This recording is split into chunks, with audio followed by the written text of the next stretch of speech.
नमस्कार दोस्तों, स्वागत करता हूं आपका अपने YouTube चैनल शुभ एजुकेशन पर। दोस्तों, आज की वीडियो में हम जानेंगे प्रकाश के बारे में। प्रकाश क्या होता है, इसके बारे में आज हम चर्चा करेंगे। तो चलिए शुरू करते हैं आज की वीडियो।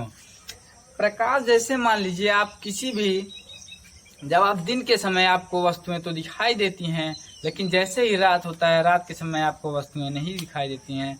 जैसे मान लीजिए आप किसी अंधेरे कमरे में गए और जाने के बाद आपको वस्तु दिखाई नहीं देती है। अगर उस अंधेरे कमरे में आप टार्च जलाते हैं तो आपको वस्तुएं दिखाई देने लगती हैं। इसका मतलब वह कौन सी चीज है जिसके द्वारा हमें वह वस्तु दिखाई देने लगी, तो वही हमारा क्या है, प्रकाश है। तो हम यहाँ से कह सकते हैं कि प्रकाश भी एक प्रकार की क्या होती है, ऊर्जा ही होती है, जो हमें वस्तुओं को देखने में हमारी मदद करती है। तो हम कह सकते हैं प्रकाश भी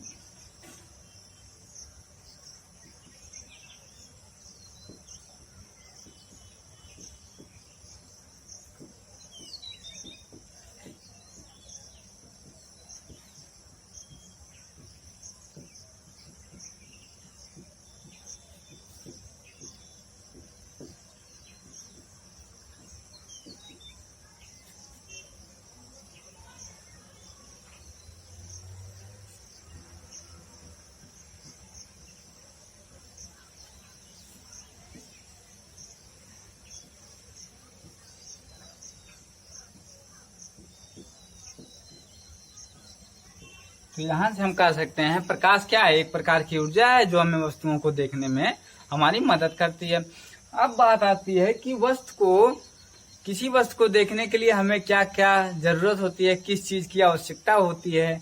तो हमें किसी वस्तु को देखने के लिए दो चीजों की आवश्यकता होती है। पहला, या तो हमारे पास नेत्र होना जरूरी है। जब नेत्र नहीं रहेगा तो हम किसी वस्तु को कैसे देखेंगे। बात आती है दूसरा क्या होता है, पहला तो नेत्र हो गया, दूसरा हमारे पास प्रकाश भी तो होना जरूरी है। प्रकाश भी रहेगा तभी हम उसको देख सकते हैं। अब अगर मान लीजिए ये दोनों चीज हमारे पास हो तब भी हमें वस्तु ना दिखाई दे, तो इसका क्या रीजन हो सकता है। तो इसका मतलब ये है कि या तो वस्तु का जो वेग होगा, वस्तु का वेग यानी पिछली कक्षा में आप लोग वेग के बारे में भी पढ़ चुके होंगे। तो वस्तु का जो वेग होगा वो प्रकाश के वेग से भी ज्यादा होगा, प्रकाश के वेग से अधिक होगा, प्रकाश के वेग से अधिक होगा। या वस्तु जो होगी पारदर्शी होगी, या क्या होगी, वस्तु हमारी पारदर्शी होगी, तब हमें वस्तु ना दिखाई देंगी। अब बात आती है कि वस्तु हमें कौन कौन सी वस्तु होती हैं, प्रकाश के उत्पन्न होने के आधार पर वस्तु कितने प्रकार की होती हैं। तो अब हम देखेंगे कि वस्तु जो है प्रकाश के उत्पन्न होने के आधार पर कितने प्रकार की होती हैं।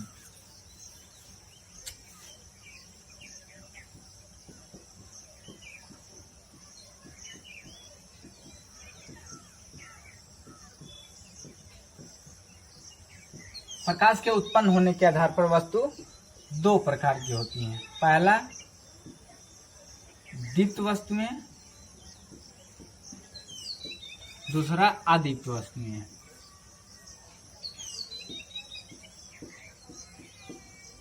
अदीप्त वस्तुएं। अब बात आती है दीप्त वस्तुएं क्या है। दीप्त वस्तुएं इसमें यानी कि ऐसी वस्तुएं जिसमें स्वयं का प्रकाश हो। इस दीप्त वस्तु में स्वयं का प्रकाश होता है। जैसे हमारी सूर्य है, सूर्य में क्या है, स्वयं का प्रकाश है, तो सूर्य हो गया। सूर्य के बाद हमारी जो है सूर्य हो गया। जैसे मोमबत्ती भी प्रकाश देती है, दिया भी प्रकाश देता है। तो ये सब क्या है, दीप्त वस्तुएं हो गई। अदीप्त वस्तुएं क्या है, अदीप्त वस्तुएं ऐसी वस्तुएं जिसमें स्वयं का प्रकाश नहीं होता है।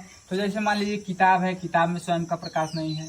जैसे ये दीवार है, दीवार में भी स्वयं का प्रकाश नहीं है। दीवार के बाद ये ब्लैक बोर्ड में भी तो स्वयं का प्रकाश नहीं है। यानी ये सब क्या हो गई, हमारी अदीप्त वस्तुएं हो गई। अब जो है ये तो प्रकाश के उत्पन्न होने के आधार पर हो गई। अब हम वस्तु देखेंगे प्रकाश के गुजरने के आधार पर, किन किन वस्तुओं में प्रकाश गुजर सकता है। तो अब हम देखेंगे प्रकाश के गुजरने के आधार पर। तो अब हम देखेंगे प्रकाश के गुजरने के आधार पर।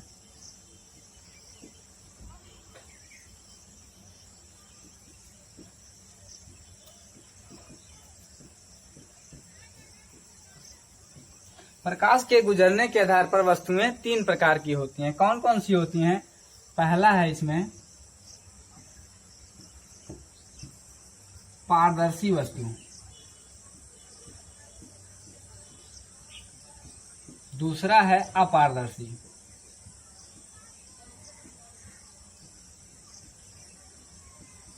तीसरा है पारभासक।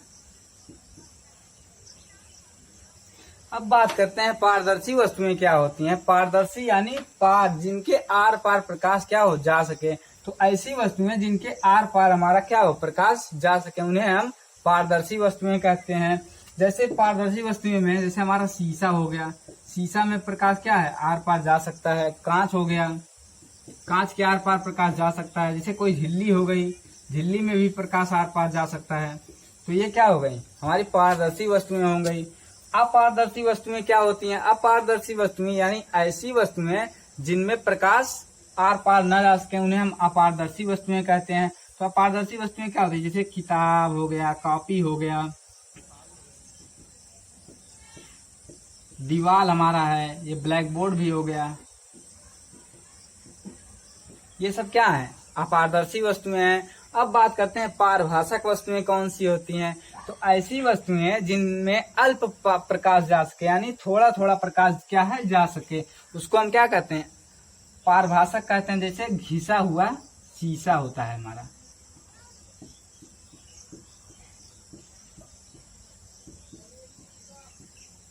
घिसा हुआ शीशा। तो घिसा हुआ शीशा हमारा क्या होता है? पारभासक होता है। अब हम देखेंगे कि प्रकाश की किरण क्या होती है। तो चलिए प्रकाश की किरण देखेंगे।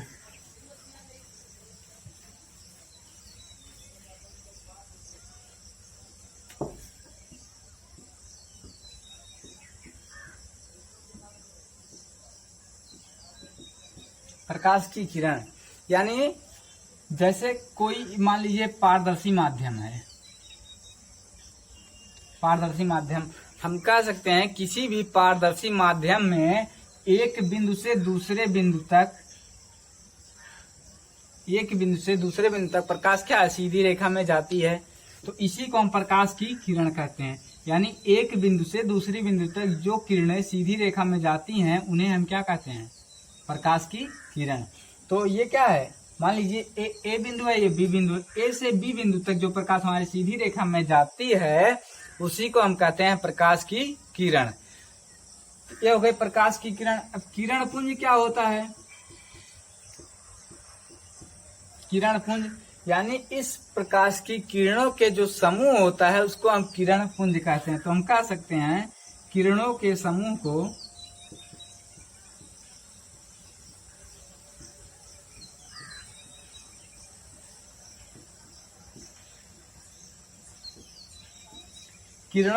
को क्या कहते हैं? किरण पुंज कहते हैं। तो ये हो गया किरण पुंज। अब बात करते हैं कि किरण पुंज कितने प्रकार का हमारा होता है।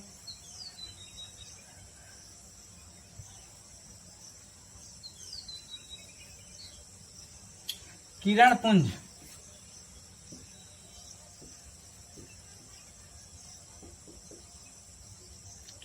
जो हमारा होता है ये 3 प्रकार के होते हैं। पहला क्या होता है? अभिसारी किरणें।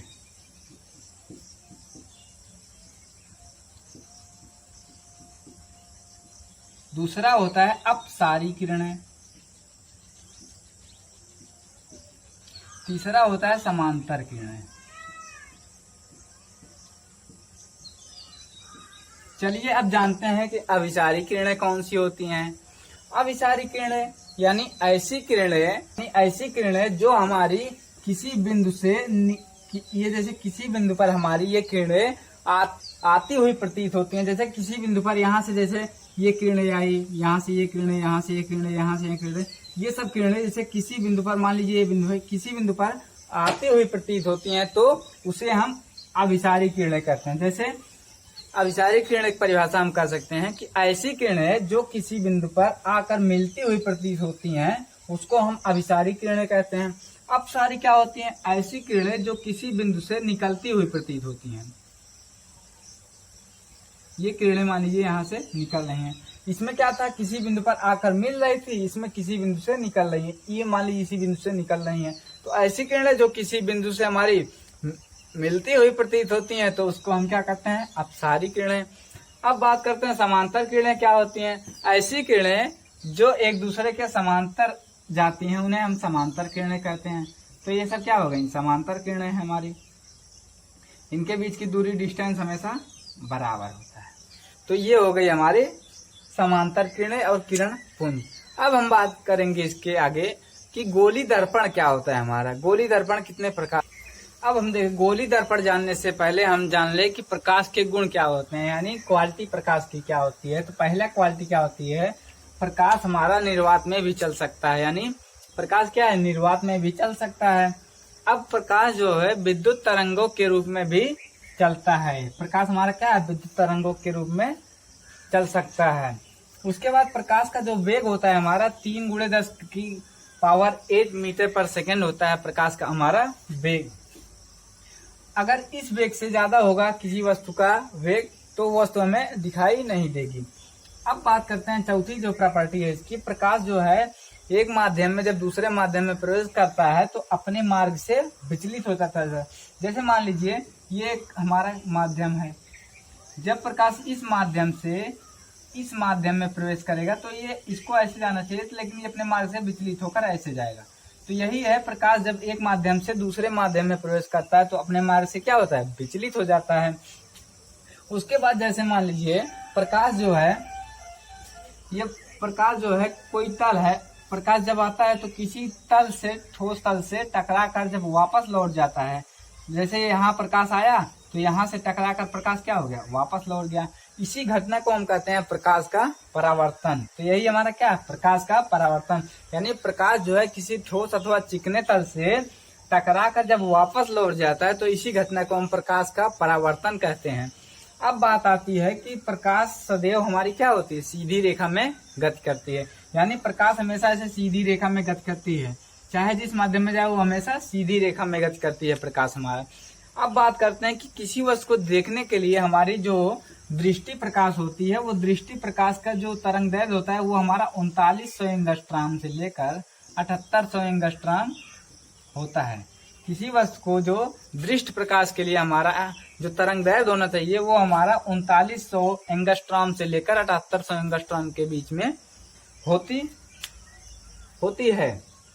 अब हम देखेंगे कि प्रकाश का जो परावर्तन है, परावर्तन पर दो नियम है, वो कौन कौन से नियम है उस नियम के बारे में हम जानेंगे।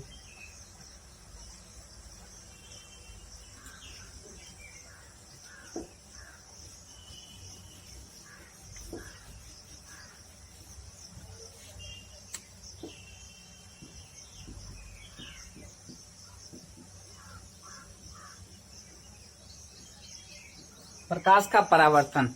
प्रकाश का परावर्तन क्या होता है, प्रकाश का किसी ठोस अथवा चिकने तल से टकराकर वापस लौट जाना ही क्या है, प्रकाश का परावर्तन। जैसे मान लीजिए कोई ठोस वस्तु है, जब प्रकाश इस पर आएगा तो, जैसे मान लीजिए कोई ठोस वस्तु है, इस पर जब प्रकाश आएगा तो यानी ये प्रकाश जो आया, ये प्रकाश इस पर टकराकर वापस लौट जाने की घटना को क्या कहते हैं, प्रकाश का परावर्तन। तो हम कह सकते हैं प्रकाश का किसी ठोस अथवा चिकने तल से टकराकर वापस लौटने की घटना को प्रकाश का परावर्तन कहते हैं। जैसे ये किरण आई, फिर यहाँ से टकराकर वापस चली गई, ये जो किरण आई है इसको हम कहते हैं आपतित किरण। इस किरण को कहते हैं आपतित किरण। इस किरण को कहते हैं परावर्तित किरण, परावर्तित किरण।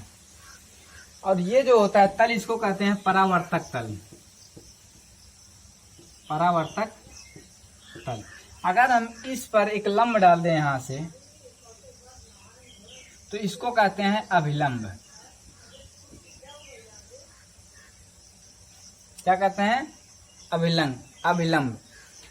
अब जो होता है आपतित किरण और अभिलंब के बीच जो ये कोण, कुछ कोण बन रहा है, इस कोण को कहते हैं आपतन कोण।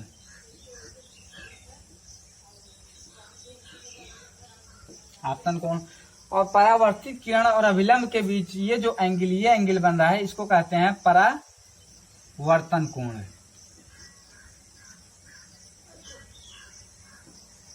परावर्तन कोण। अब बात करते हैं कि हमारा जो है, ये जो हमारा है, तीनों जो आपतित किरण और परावर्तित किरण और अभिलंब जो है हमारे जिस बिंदु पर मिलते हैं, इस बिंदु को हम क्या कहते हैं? इस बिंदु को हम कहते हैं आपतन बिंदु। इस बिंदु को हम कहते हैं आपतन बिंदु।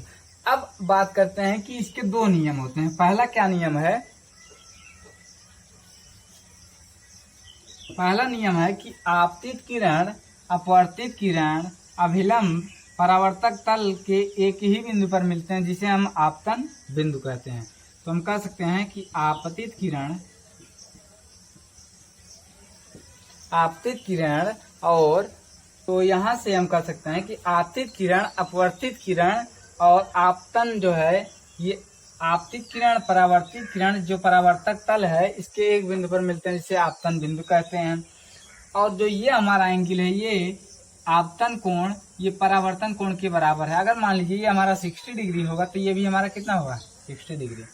तो हम कह सकते हैं कि आपतन कोण और परावर्तन कोण ये आपस में क्या होते हैं? बराबर होते हैं। यही परावर्तन के नियम है। अब हम आगे चर्चा करेंगे कि गोली दर्पण क्या होता है।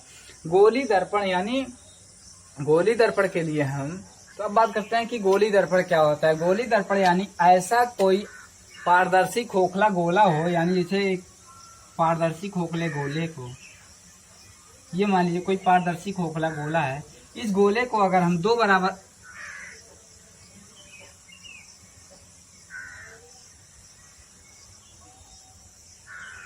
किसी पारदर्शी खोखले गोले के अगर हम दो भागों में इसको बांट दें और कोई अपारदर्शी लेप एक भाग के और अपारदर्शी लेप लगा दें, तो इसको हम कहते हैं गोली दर्पण। जैसे कोई अगर खोखला गोला है, उसको हम दो भागों में बांट कर अगर एक तरफ अपारदर्शी कोई लेप लगा दें जिससे प्रकाश उस पार न जा सके, तो उसे हम क्या कहते हैं? गोली दर्पण। अब बात करते हैं कि गोली दर्पण जो हमारा होता है, दो प्रकार का होता है। एक होता है उत्तल दर्पण, दूसरा क्या है? अवतल दर्पण। अब हमने जो ये खोखला गोला को जो दो बराबर भागों में बांटा था, अगर हम ये लेप जो अपारदर्शी हमको लेप लगाना है, अगर हम उस लेप को अंदर की तरफ लगा दे, तो वो हमारा उत्तल दर्पण हो जाएगा। अगर वही लेप हम क्या करें? बाहर की तरफ लगा दें, तो वो हमारा क्या हो जाएगा? अवतल दर्पण। जैसे मान लीजिए ये लेप हमने अंदर की तरफ लगा दिया, या इस लेप को हमने अंदर की तरफ लगा दिया, यहां मान लीजिए अंदर की तरफ हमने क्या लेप लगा दिया, तो जो प्रकाश की किरण आएगी यहां से टकरा के आएगी।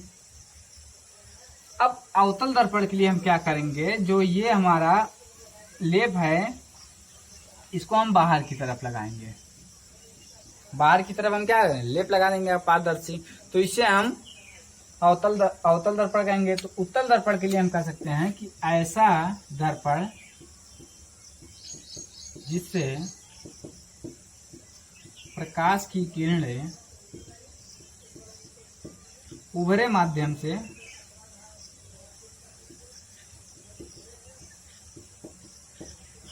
टकराएं। ऐसा दर्पण जिससे प्रकाश का जो परावर्तन होगा वो हमारा उभरे हुए तल से हो। अवतल दर्पण के लिए क्या करेंगे कि ऐसा दर्पण जिससे प्रकाश का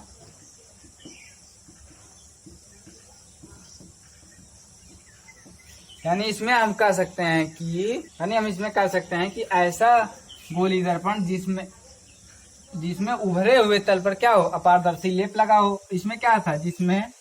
जिसमें दबे हुए तल पर लेप लगा हो, है ना, उसे हम क्या कहते हैं? उत्तल दर्पण।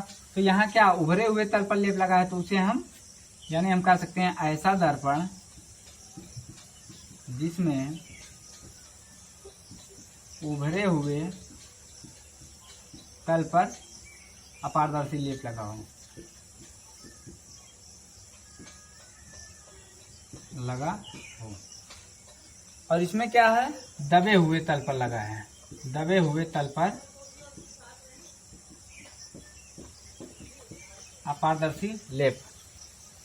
अब बात करते हैं कि इस गोली दर्पण के वक्रता केंद्र क्या होता है, वक्रता त्रिज्या क्या होती है, फोकस दूरी के बारे में चर्चा करेंगे। तो चलिए बात करते हैं इसमें वक्रता केंद्र की। वक्रता केंद्र क्या होता है, यानी जो हमारा ये गोली दर्पण बना है इसका जो केंद्र होता है उसको हम जब दो बराबर भागों में बांट दिए तो इसका जो केंद्र है वही केंद्र क्या है, हमारा क्या है, वक्रता केंद्र होता है। यानी यहाँ से हम कह सकते हैं कि ये जो इसका केंद्र होगा ये क्या है, यही हमारा वक्रता केंद्र है। इसको हम सी से प्रदर्शित करते हैं।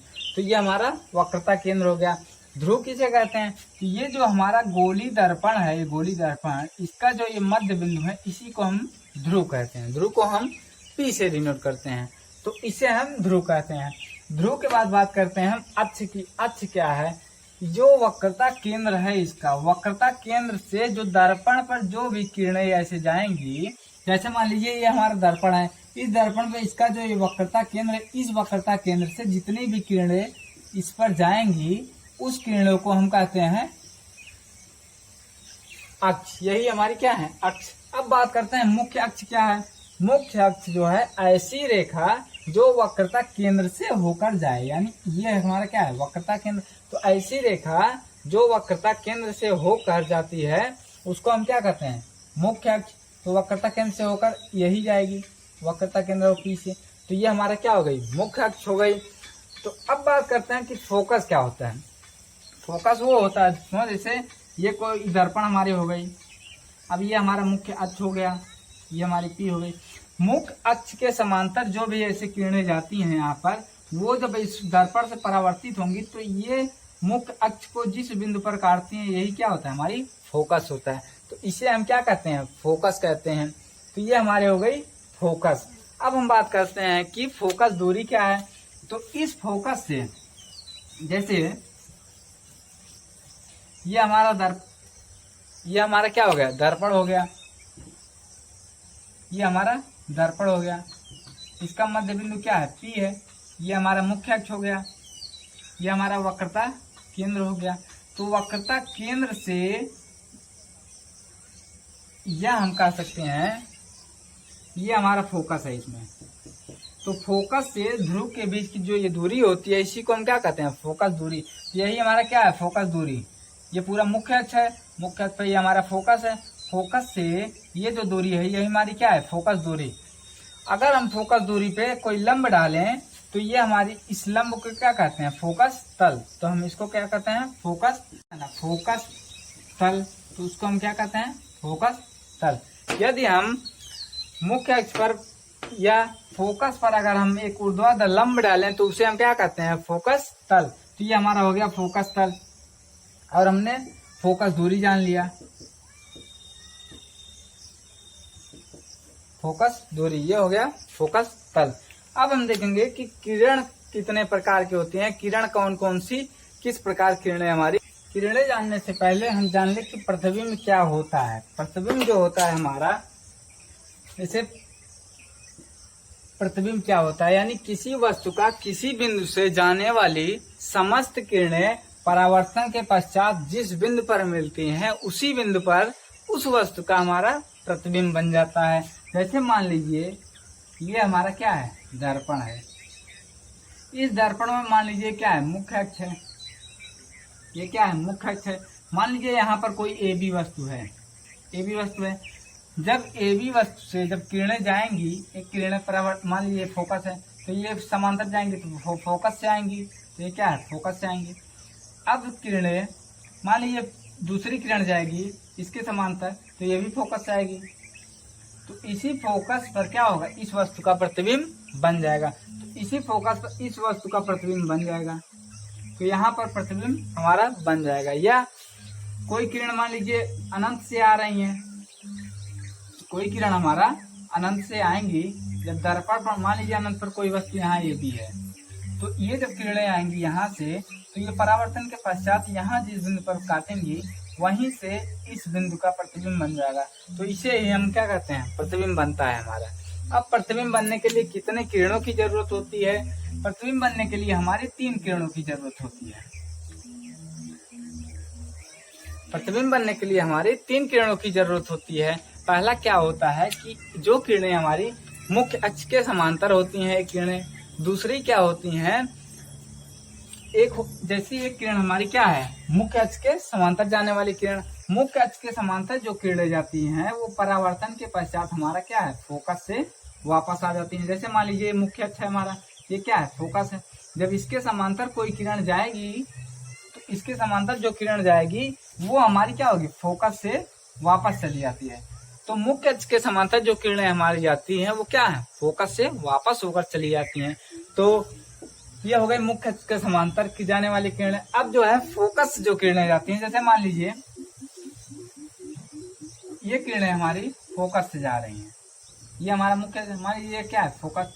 अब फोकस जो किरणें ऐसे जाएंगी, फोकस से जाएंगी, जो दर्पण पर पड़ेंगी, तो दर्पण पर पड़ने के बाद ये किरणें मुख्य अक्ष के समांतर आती हैं। जो किरणें हमारी इसके पहले क्या था, मुख्य अक्ष के समांतर जो किरणें गई थी, जैसे मुख्य अक्ष के समांतर गई थी तो वो फोकस से वापस होकर आई थी।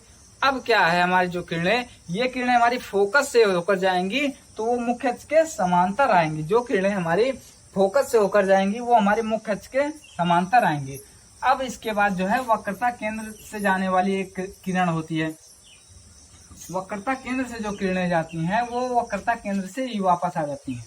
जैसे मान लीजिए हमारा फोकस हो गया, ये हमारा वक्रता केंद्र है। अब बात करते हैं, अगर मान लीजिए वक्रता केंद्र से जो किरणें ऐसे जाएंगी, ये किरणें वक्रता केंद्र से गई तो ये टकराने के पश्चात भी हमारे वक्रता केंद्र से वो वापस चली जाएंगी। यानी ये जिस यहाँ से अगर जाएंगी वक्रता केंद्र से, तो ये टकराने के बाद वक्रता केंद्र से ही वापस चली जाती हैं। तो हमने 3 किरणों के बारे में इसमें जाना। क्या क्या, पहला मुख्य अक्ष के समांतर किरणें जो जाती हैं वो टकराने के बाद, दर्पण से टकराने के बाद वो परावर्तन के पश्चात हमारी वो मुख्य अक्ष के समांतर आ जाती हैं। अब दूसरी क्या थी, फोकस से जाने वाली किरणें। तो यानी जो किरणें हमारी फोकस से होकर जाती हैं वो टकराने के पश्चात मुख्य अक्ष के समांतर आती हैं। तीसरी क्या थी, वक्रता केंद्र से जाने वाली किरणें। तो जो किरणें हमारी वक्रता केंद्र से होकर जाती थी वो हमारी टकराने के पश्चात उसी मार्ग से यानी वक्रता केंद्र से ही वापस चली आती हैं। तो इस वीडियो में हम इतना ही जानेंगे। इसके अगले वीडियो में हम जानेंगे कि हमारा प्रतिबिंब जो है ये प्रतिबिंब बनता कैसे है, उत्तल दर्पण द्वारा कैसे प्रतिबिंब बनता है, अवतल दर्पण द्वारा कैसे प्रतिबिंब बनता है। इन सब के बारे में हम अगली वीडियो में चर्चा करेंगे। तो चलिए बस आज की वीडियो यहीं पर समाप्त करते हैं। बहुत बहुत धन्यवाद ये वीडियो देखने के लिए। धन्यवाद।